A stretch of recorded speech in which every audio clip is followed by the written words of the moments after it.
So to find the surface area, we have to find the area of all of the bases. So we're going to start with finding these three faces, all of the faces, not all of the bases. We're going to find all of these three faces first. And the way to do that, the easiest way to do that, is to find the perimeter of the base, which would be to add up 4 plus 5.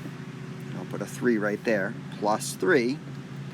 That gives you 12, and then multiply it by the height of the prism. So 12 times 4 equals 48. So we have just found this face, and this face. What we don't know yet is the face of the area of the base. Now we're looking for this right here.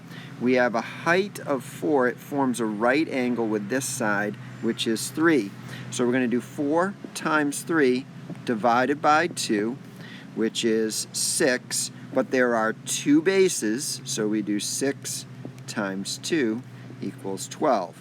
To finish up, we add together the area of the base, which is 12, and the area of the outside faces, which is 48. 48 plus 12 equals 60.